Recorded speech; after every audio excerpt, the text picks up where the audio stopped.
Assalamualaikum warahmatullahi wabarakatuh. Pada kesempatan kali ini saya akan menjelaskan materi fisika bab pertama di semester 1, yaitu mengenai dinamika rotasi dan kesetimbangan benda tegar. Di sini ada peta konsepnya. Untuk dinamika rotasi itu sendiri terbagi menjadi torsi atau momen gaya dan juga ada momen inersia. Nah, untuk bab keseimbangan benda tegar itu terbagi menjadi keseimbangan benda dan juga titik berat. Nah, video kali ini saya akan menjelaskan dinamika rotasinya dulu. Nanti untuk keseimbangan benda tegar akan saya bahas di video selanjutnya.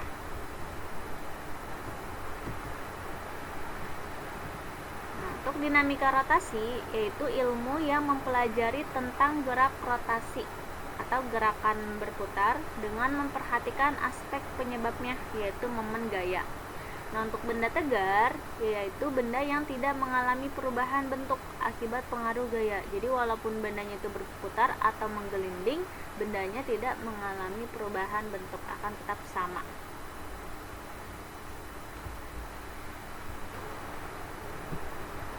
Nah, penjelasan selanjutnya itu mengenai momen gaya atau disebut juga dengan torsi.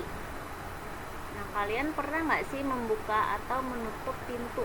Dan kalian pernah nggak kepikiran kenapa ya gagang pintunya itu letaknya pasti selalu berjauhan dengan engsel pintu? Nah, di sini sudah saya sajikan sebuah video singkat, yaitu pintu yang terbuka. Nah, di sini ada gagang pintunya, kemudian di sini ada engsel pintu. Nah, kenapa ketika tukang memasang pintu itu gagangnya itu selalu berjauhan dengan engsel? Kenapa nggak di dekat engsel, atau kenapa gagangnya itu nggak di tengah-tengah? Kenapa selalu ada di ujung seperti ini? Nah, nanti kalian akan mengetahui alasannya setelah mempelajari momen gaya atau torsi. Nah, torsi yaitu gaya yang diberikan untuk memutar suatu benda terhadap suatu poros tertentu. Jadi kalau misalkan kita mau melihat benda diam menjadi benda yang bergerak lurus, itu kita perlu mengerjakan gaya pada benda tersebut. Nah, untuk benda yang berputar atau benda berotasi, itu kita perlu mengerjakan torsi supaya bendanya itu berotasi. Jadi kalau misalkan benda yang bergerak lurus itu dibutuhkan sebuah gaya untuk bergerak, sedangkan untuk benda yang berputar supaya bisa menggelinding itu diperlukan sebuah torsi atau momen gaya. Nah, di sini ada rumus torsi, yaitu tau sama dengan F dikali R atau F dikali R sin theta. Nah, kalau misalkan gaya dengan jaraknya itu membentuk sudut, maka kita menggunakan rumus yang ini, dikali sin theta. Tapi kalau misalkan tegak lurus, cukup F dikali R aja. Di sini ada keterangannya bahwa tau nih di sini lambangnya seperti ini ya. Ini merupakan momen gaya. Momen gaya atau torsi, satuannya Nm, Newton meter. Kemudian F ialah gaya, satuannya Newton, R yaitu lengan momen, satuannya meter, dan theta ialah sudut antara gaya dengan jarak. Nah, torsi itu merupakan sebuah vektor sehingga dia mempunyai arah, bisa positif, bisa negatif nilainya. Untuk torsi yang bernilai positif jika arahnya berlawanan jarum jam atau ke arah kiri. Jika putarannya ke kiri berarti dia nilainya positif. Nah, tapi kalau misalkan arahnya ke kanan atau searah jarum jam, berarti nilai torsinya itu negatif. Lalu apa hubungan momen gaya dengan letak gagang pintu? Jadi jika kita anggap engsel pintunya ini merupakan sumbu putar atau poros, maka jarak gagang pintu dengan engsel ini merupakan lengan momen atau R-nya. Nah, kalau misalnya kita perhatikan rumus ini, momen gaya nih akan sebanding dengan gaya dan juga lengan momen. Jadi kalau semakin besar lengan momennya, semakin besar R-nya dan gayanya, maka semakin besar pula momen momen gaya yang dihasilkan. Hal ini akan memudahkan kita untuk membuka atau menutup pintu. Jadi semakin jauh letak gagang pintu dengan engsel atau semakin besar R-nya, maka momen gaya yang dihasilkan akan semakin besar, sehingga pintu lebih mudah terbuka atau tertutup. Sebaliknya nih, kalau misalkan gagang yang kita taruh pertengahan, lebih agak di tengah, berarti lebih mendekati engsel. Jadi semakin dekat letak gagang pintu dengan engsel, maka momen gaya yang dihasilkan akan kecil, sehingga pintu lebih sulit terbuka atau tertutup. Jadi gitu hubungan antara momen gaya dengan letak gagang pintu. Nah, di sini juga ada contoh lain, yaitu sebuah baut. Gambar A, antara gambar A, gambar B dan gambar C itu sama-sama sedang memutar baut. Nah, tapi perbedaannya itu letak tangannya. Untuk gambar A, tangannya itu lebih mendekati sumbu putarnya atau porosnya, B-nya itu di tengah, dan C-nya itu lebih menjauh. Jadi walaupun gaya yang diberikan sama antara gambar A, gambar B, dan gambar C, maka itu akan lebih mudah jika tangannya itu letaknya berjauhan dengan sumbu putar. Kenapa? Karena R-nya itu lebih besar atau lebih jauh dibandingkan dengan B dan juga gambar A. Nah, kemudian ada contoh soal mengenai momen gaya atau torsi. 3 buah gaya bekerja pada batang AD yang bermasa 2 kg seperti pada gambar. Hitunglah resultan momen gaya terhadap titik B, di mana percepatan gravitasinya ialah 10 meter per sekon kuadrat. Oke, langsung aja kita jawab. Nah, jadi ada batang AD, di mana sini ada 4 titik nih. Ada titik A, titik B, titik C, dan juga titik D. Nah, kemudian di soal yang ditanyakan itu momen gaya terhadap titik B. Berarti titik B-nya ini kita jadikan sebagai sumbu putarnya atau sebagai poros. Nah, kemudian karena batangnya ini memiliki massa, maka dia memiliki gaya berat. Nah, kita tandakan di sini ada sebuah titik di tengah-tengah batang yang menunjukkan gaya beratnya itu berada di tengah batang. Nah, di sini sudah saya gambarkan, sini ada sebuah titik E di mana memiliki gaya berat B sama dengan M dikali G. Nah, sehingga jarak dari B ke E ialah 25 cm, karena kan panjang A ke D itu 70.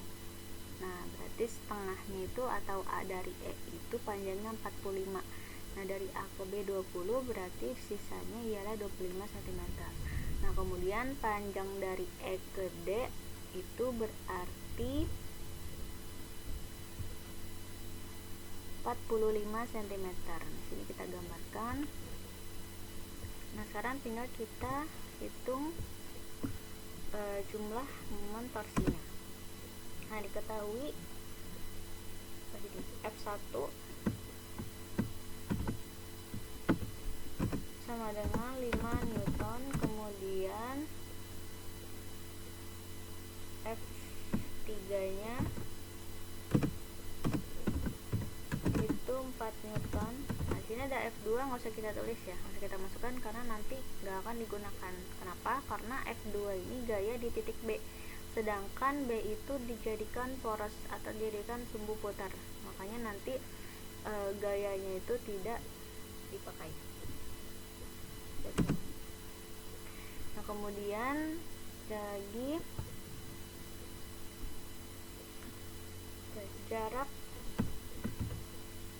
RAB nya sama dengan 20 cm, kemudian jarak EB itu 25 cm, kemudian ada jarak RCB sama dengan 50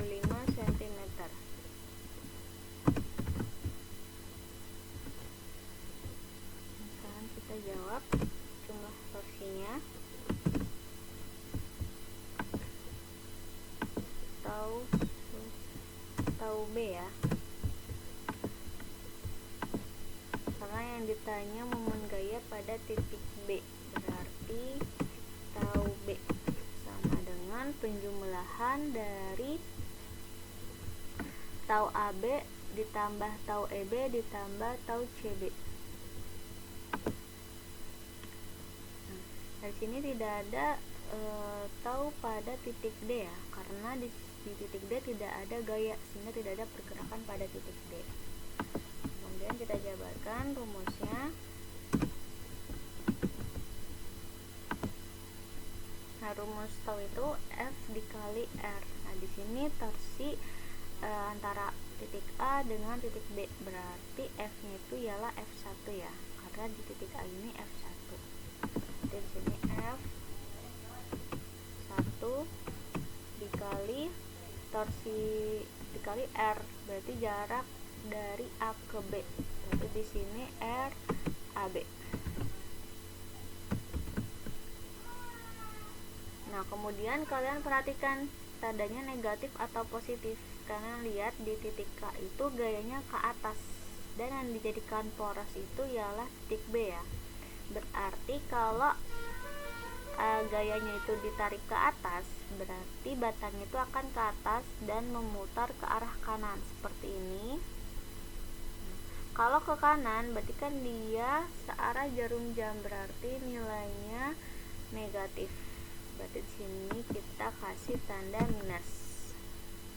Nah, kemudian untuk torsi EB, torsi dari titik E ke titik B, berarti kalian lihat di sini titik E gayanya itu ialah gaya berat, berarti F nya kita ganti dengan W, kemudian dikali R, berarti jarak dari E ke B, berarti R EB.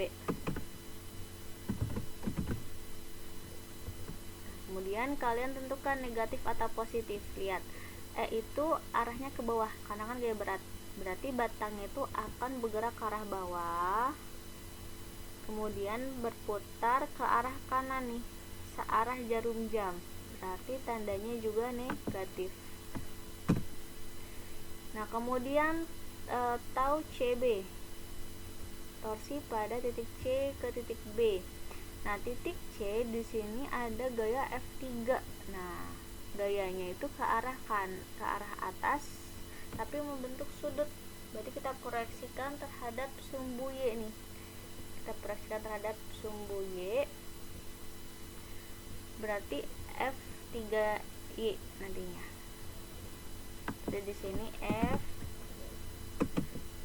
F3Y ya, karena akan diproyeksikan terhadap sumbu Y, kemudian dikali jarak dari C ke B, berarti RCB.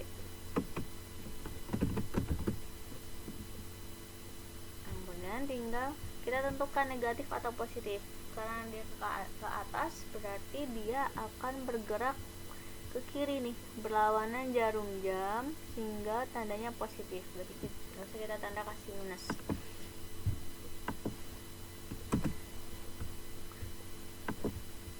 Kita masukkan angkanya, berarti minus F1 nya 5 Newton dikali RAB, RAB nya 20 cm. Jangan lupa kita convert ke meter dulu, berarti 0,2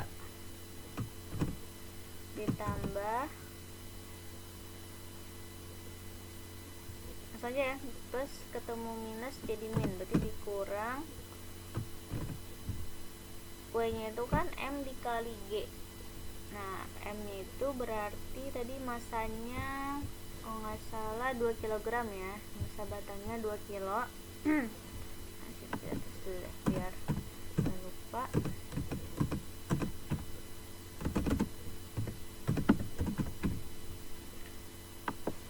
Jadi 2 dikali REB, jarak dari EB 25 cm, berarti 0,25. Kemudian ditambah F3Y. Nah, F3Y karena diproyeksikan terhadap sumbu Y, berarti sama juga F3 dikali sin theta. Nah, tetanya 30 derajat, kemudian dikali RCB. SCB nya 55 cm, berarti 0,55.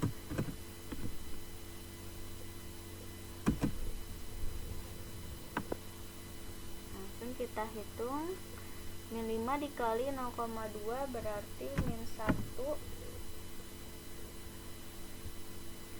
dikurang 2 dikali 0,25 berarti dikurang 0,5.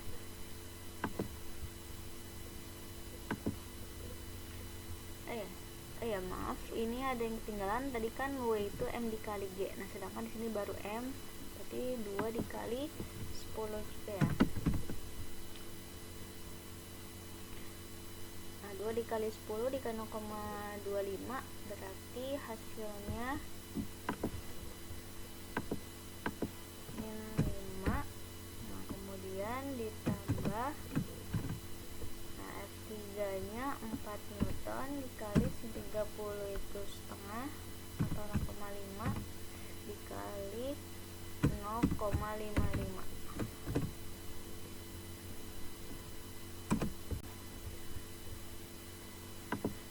Min 1 dikurang 5 ditambah 4 dikali 0,5 dikali 0,55 hasilnya 1,1.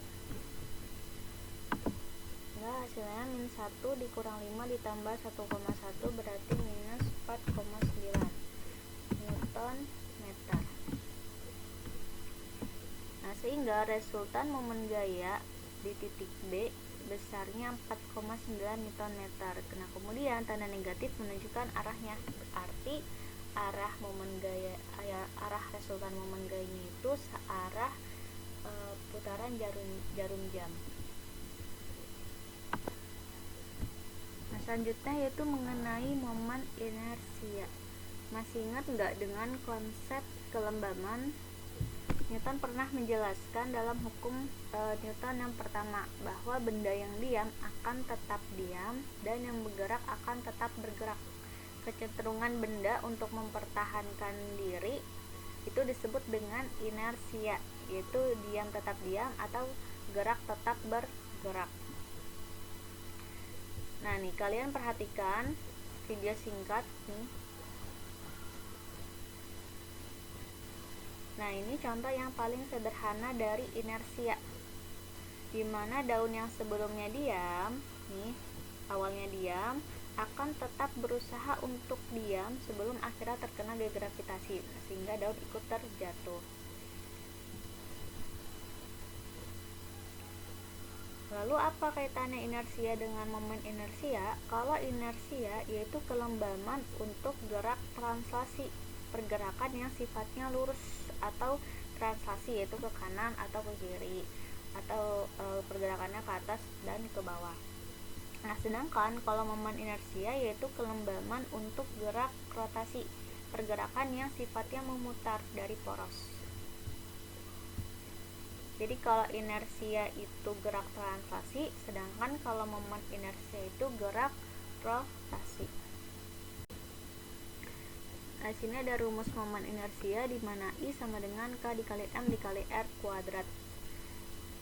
Nah, I-nya ini, I besar merupakan momen inersia, satuannya kilogram meter kuadrat. K-nya itu merupakan konstanta bentuk, jadi antara bentuk yang satu dengan bentuk yang lain memiliki konstanta yang berbeda. Kemudian M itu massa, satuannya kilogram, dan R itu jari-jari, satuannya meter. Nah, di sini ada berbagai macam bentuk. Nah, contohnya nih misalkan yang A, jika ada sebuah batang silinder yang porosnya itu berada di tengah atau berada di pusat, maka rumus itu jadi setengah dikali M dikali L kuadrat. Nah, L ini maksudnya panjang batang ya, kan kalau R itu jari-jarinya, kalau L itu panjang batang. Nah, tapi kalau misalkan porosnya itu berada di ujung, konstantanya bukan setengah lagi, tapi jadi sepertiga. Nah, kemudian contoh lainnya nih, misalkan antara silinder tipis berongga dengan bola pejal. Nah, kalau silinder tipis berongga, K-nya itu 1 konstantanya. Sedangkan kalau bola pejal, konstantanya itu 2/5. Wah, di sini jadinya I sama dengan 2/5 M dikali R kuadrat. Nah, kemudian di sini ada contoh soal mengenai momen inersia. Jadi di sebuah batang A, B, yang mempunyai massa 2 kg diputar melalui titik A nih awalnya. Kemudian ternyata momen inersianya itu 8 kg meter kuadrat. Tentukan momen inersia batang tersebut jika diputar di titik O, di mana panjang AO sama dengan OB. Oke, nah jadi titik O ini titik tengah antara A dengan B. Jadi awalnya kalau momen inersia di titik A itu besarnya 8 kg meter kuadrat. Nah, sekarang yang ditanya itu momen inersia di titik O. Nah, kita tulis dulu info yang diketahui apa aja. Yang pertama, massa batangnya. M-nya besarnya 2 kg. Kemudian momen inersia di titik A. Berarti IA-nya sama dengan 8 kg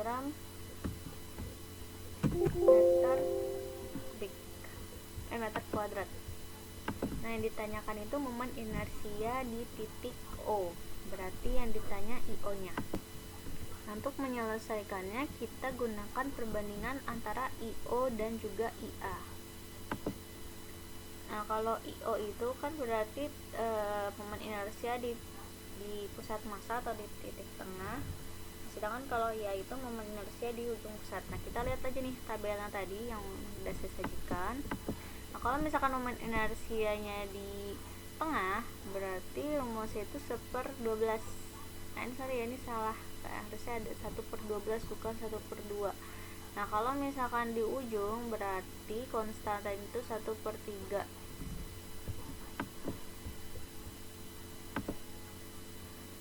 Nah, masing-masing mempunyai variabel ml kuadrat. Berarti bisa kita saling coret sehingga tinggal 1/12 dibagi 1/3. Sehingga jadinya IO per IA sama dengan 3/12. Nah, IA-nya mempunyai angka nih. IA-nya itu nilainya 8. Berarti kita substitusikan IA-nya jadi 8.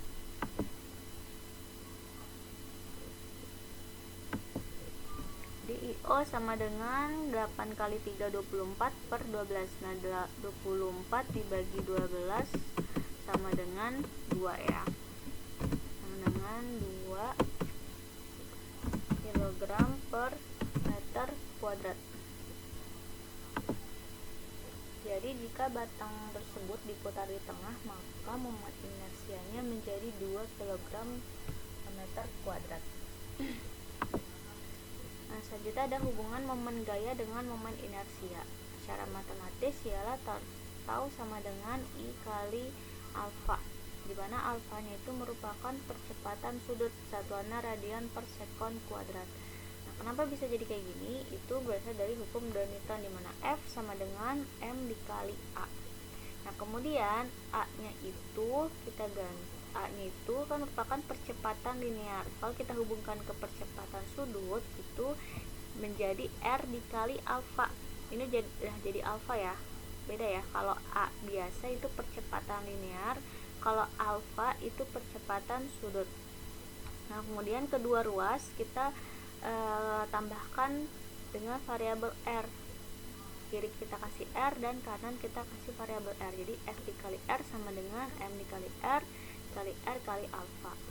Kemudian F dikali R sama dengan M dikali R kuadrat kali alfa. Nah, F kali R itu merupakan tau torsi, sedangkan M kali R kuadrat itu merupakan momen inersia, sehingga hubungannya menjadi tau sama dengan I kali alfa. Nah, rumus ini disebut juga sebagai hukum 2 Newton gerak rotasi. Jadi kalau hukum 2 Newton gerak translasi yang gerakannya lurus kanan kiri atau atas bawah, itu F sama dengan M kali A.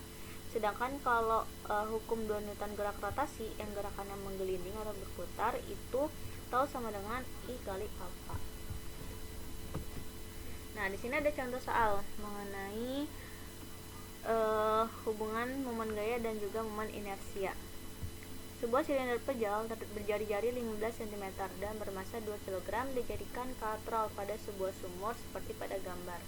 Batang yang dijadikan poros memiliki permukaan licin sempurna serta tali yang massanya dapat diabaikan digulung pada silinder, kemudian sebuah ember bermassa 1 kg diikatkan pada ujung tali. Tentukan percepatan ember saat jatuh ke dalam sumur. Kita tulis info yang pertama diketahui ialah silinder pejal.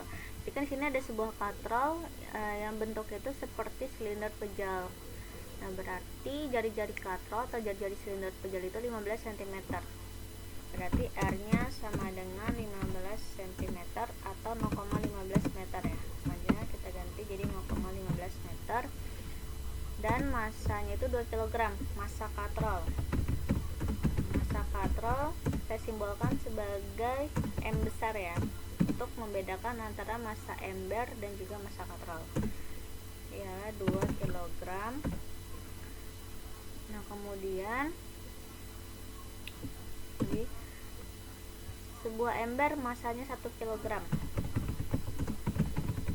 Berarti massa embernya saya kasih simbol M kecil, 1 kg. Kemudian kita tulis rumus momen inersianya. Nah, karena di sini menggunakan silinder pejal, kita lihat konstanta silinder pejal nih dari tabel yang sudah saya sebutkan tadi. Nah, silinder pejal itu yang ini ya. Dia rumusnya setengah mr kuadrat nih. K-nya itu setengah. Jadi sini kita tulis I sama dengan setengah mr kuadrat. Nah, sudah semua kita tulis info yang diketahui, langsung aja kita jawab soalnya. Nah, pertama kita tinjau dulu katrolnya. Katrolnya itu atau silinder pejalnya itu mengalami gerak rotasi.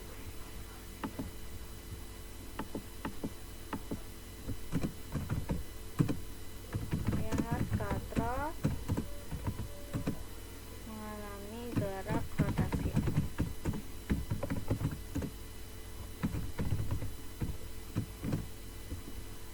Karena mengalami gerak rotasi, maka berlaku hukum 2 Newton gerak rotasi.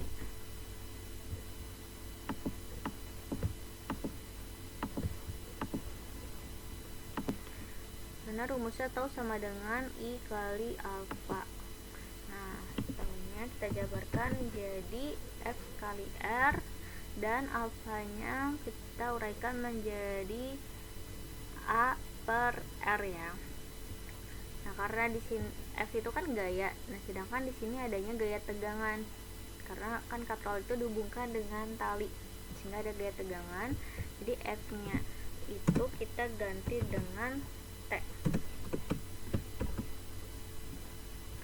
Nah, karena kita mau mencari persamaan T, karena kita pindah ruas. Rumusnya menjadi T sama dengan I kali A per R kuadrat. Nah, di sini kita tulis sebagai persamaan satu ya, persamaan pertama.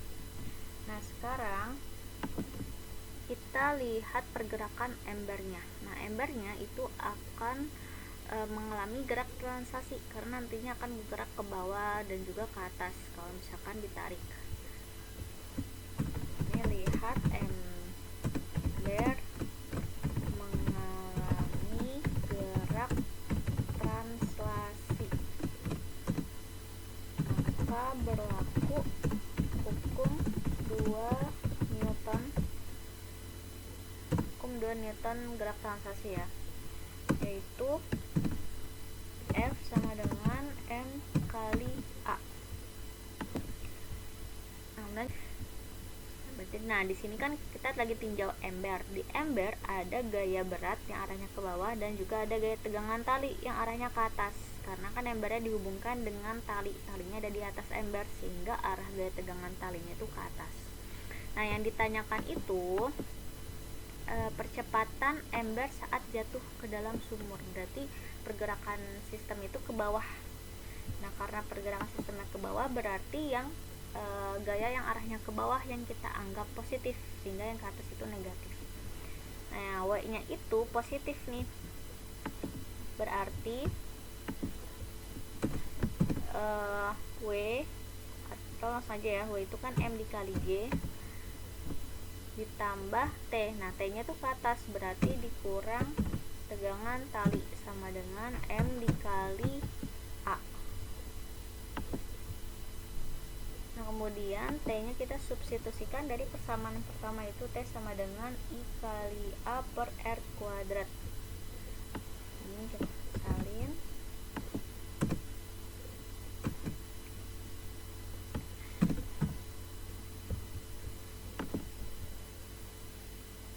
MA-nya IA per R kuadratnya kita pindah ruaskan sehingga MG sama dengan MA ditambah IA per R kuadrat.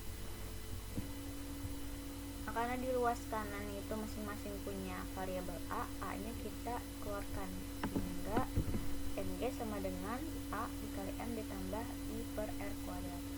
Nah, kemudian kita kan mau mencari percepatan sistem, berarti kita bikin variabel A-nya itu sendirian, berarti M ditambah I per R kuadratnya kita pindah ruaskan, kita gabung ke M dikali G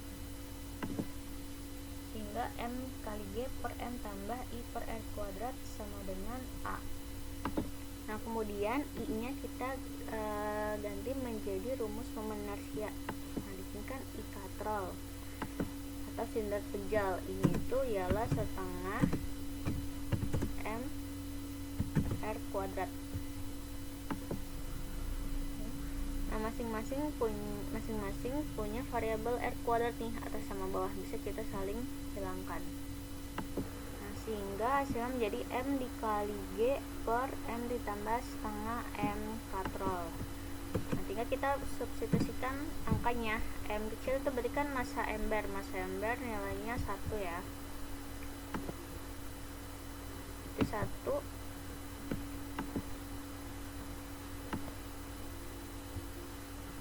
kali G-nya 10, kemudian M-nya 1 ditambah setengah dikali M besar nih, M katrol. Massa katrolnya 2, berarti setengah kali 2. Nah, sehingga hasilnya 1 dikali 10 itu 10.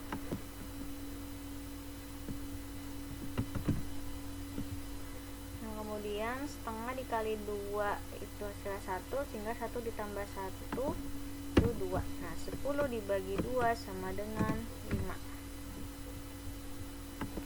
Nah, sehingga percepatan sistem atau percepatan ember saat dijatuhkan ke dalam sumur ialah 5 meter per sekon kuadrat.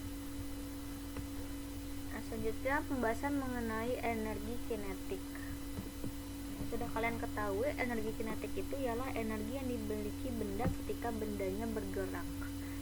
Nah, ketika gerakannya translasi, maka energi kinetik itu rumusnya setengah mv kuadrat ketika pergerakannya lurus ya, ke kanan atau ke kiri. Nah, tapi kalau misalkan pergerakannya rotasi atau menggelinding, maka rumusnya menjadi EK sama dengan setengah dikali I dikali omega kuadrat. Nah, kenapa rumusnya bisa menjadi seperti ini? Nah, rumus itu dari gerak translasi, yaitu EK sama dengan setengah mv kuadrat. Nah, pada gerak melingkar atau gerak menggelinding, kecepatan linear atau V itu sama dengan R dikali omega, sehingga V-nya itu kita ganti menjadi R omega.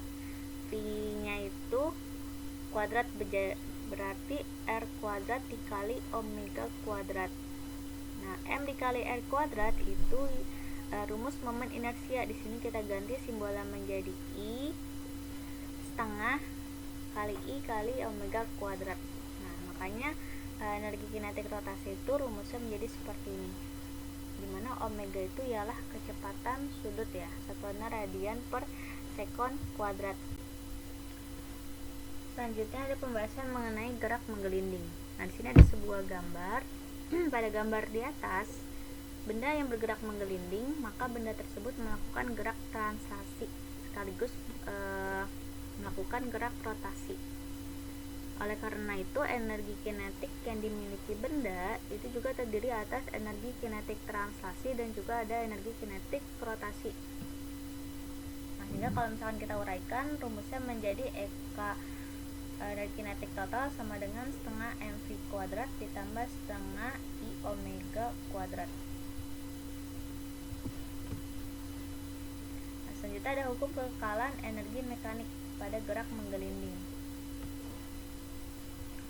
Benda yang mengalami gerak menggelinding pasti terjadi pada lantai kasar, sehingga pada lantai tersebut bekerja gaya gesek atau FG ini simbolnya. Nah, pada kasus ini gaya gesekan dapat dimasukkan dalam gaya yang terdapat pada sistem gerak, sehingga akan berlaku hukum kekekalan energi mekanik dengan memasukkan energi kinetik rotasi sebagai variabel tambahan pada energi kinetik total. Nah, perhatikan kejadian berikut nih. Misalkan ada sebuah bola yang menggelinding dari titik A menuju titik B.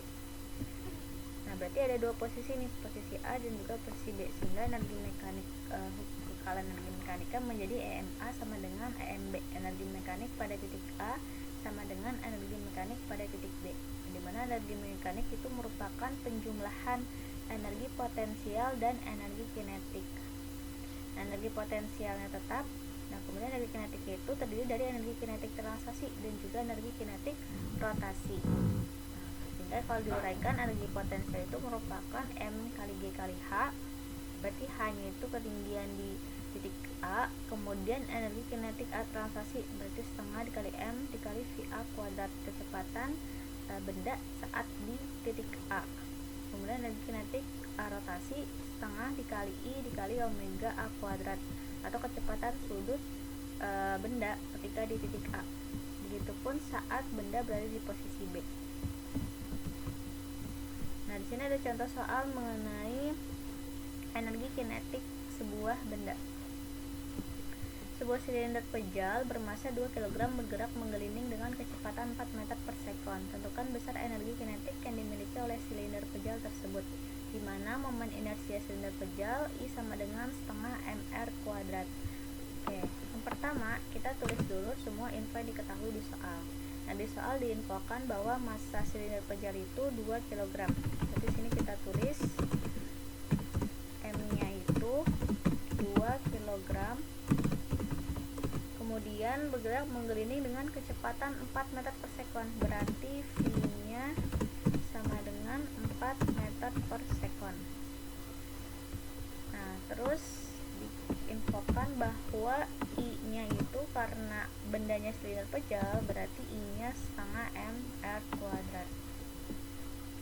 Nah, yang ditanyakan ialah energi kinetik bendanya. Berarti energi kinetik total ya, karena bendanya bergerak menggelinding.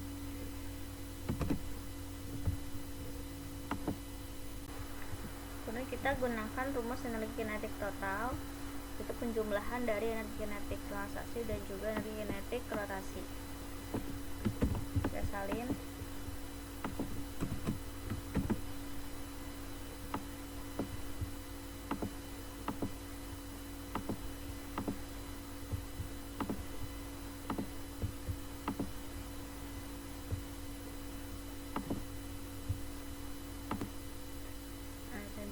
Setengah V kuadratnya tetap dan kita substitusikan dulu.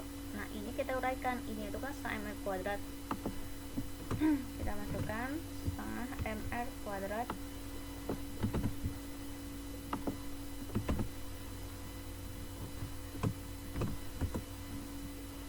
dikali omega kuadrat. Nah, omega kuadratnya kita uraikan menjadi kecepatan linear ya, karena kan di soal itu nggak diketahui kecepatan sudut, yang diketahui cuma V-nya atau kecepatan linear, dimana omega itu sama dengan V per R, kecepatan linear dibagi jari-jari. Kemudian sama dengan setengah V kuadratnya tetap, setengah dikali setengah jadi 1/4. Nah, kemudian kali M. Nah, R kuadratnya ini bisa saling menghilangkan. Ini kan V per R dikuadratkan, berarti sama aja V kuadrat dibagi R kuadrat. Atas punya R kuadrat, bawah punya R kuadrat, berarti bisa saling coret. Berarti tinggal 1/4 dikali M dikali V kuadrat. Oke, ini sama-sama punya variabel M dikali M V kuadrat, berarti bisa kita jumlahkan, setengah ditambah 1/4 itu sama aja 3/4 M V kuadrat. Nah, setelah ini baru kita substitusikan masing-masing nilainya. Berarti berarti 3/4 dikali M, M nya 2 kali V kuadrat, V nya 4, berarti 4 kuadrat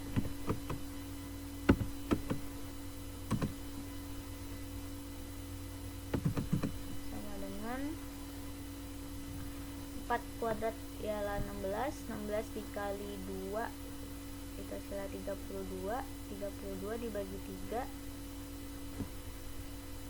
ke 96, hingga 96 dibagi 4 ini hasilnya 24 Joule. Nah, sehingga energi kinetik yang dimiliki sinar pejal saat menggelinding ialah 24 Joule. Selanjutnya ada momentum sudut. Momentum sudut ialah ukuran kesukaran benda untuk mengubah arah gerak benda yang sedang berputar atau bergerak melingkar. Secara sistematis itu rumusnya ialah L sama dengan I kali omega, di mana L besar itu merupakan simbol momentum sudut, satuannya kilogram meter kuadrat per sekon. I besar itu momen inersia, satuannya kilogram meter kuadrat. Omega itu ialah kecepatan sudut, satuannya radian per sekon. Selanjutnya ada hukum kekalahan momentum sudut, dimana bunyinya ialah jika tidak ada resultan momen gaya luar yang bekerja pada sistem atau sigma taunya itu 0, maka momentum sudut sistem adalah kekal atau konstan. Nah, secara matematis rumusnya ialah Li sama dengan L1 sama dengan L2. Nah, kalau diuraikan berarti I1 dikali omega 1 sama dengan I2 dikali omega 2. Selanjutnya ada contoh soal mengenai momentum sudut. Seorang penari balet yang berputar dengan lengan terentang dan kelajuan 3 radian per sekon memiliki momen inersia 12 kg meter kuadrat. Jika saat lengannya merapat ke tubuh, momen inersianya menjadi 4 kg meter kuadrat, maka berapakah laju putaran kecepatan sudut ketika lengannya merapat tersebut? Oke, jadi sistemnya sama-sama seorang penari balet memiliki dua keadaan yang berbeda. Keadaan yang pertama yaitu saat lengannya terentang, dan keadaan yang kedua ketika lengannya dirapatkan. Untuk memudahkan menjawab, kita tulis info yang diketahui dulu. Oke, yang pertama ialah kelajuan ketika lengannya terentang itu 3 radian per sekon. Oke, di sini satuannya radian per sekon, berarti menunjukkan kecepatan sudut. Berarti omega pertamanya itu 3 radian per sekon, dan momen inersia keadaan pertama ialah 12 kg meter kuadrat. Oke. Nah, kemudian info selanjutnya, jika lengannya dirapatkan, maka momen inersianya menjadi 4. Berarti momen inersia yang kedua ialah 4. Nah, kemudian yang ditanyakan ialah kecepatan sudut ketika lengannya dirapatkan, berarti omega 2. Oke. Nah, dari info ini berarti kita dapat mengetahui untuk menjawab soal ini kita gunakan rumus hukum kekalahan momentum sudut, yaitu L1 sama dengan L2. Nah, kita salin samaannya.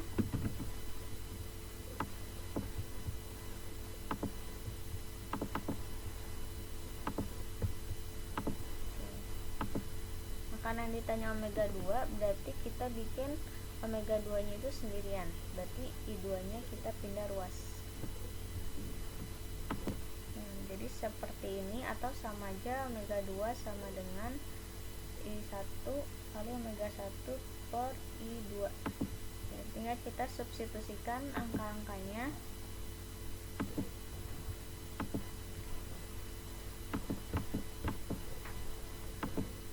Kita substitusikan I1 nya 12, I12 dikali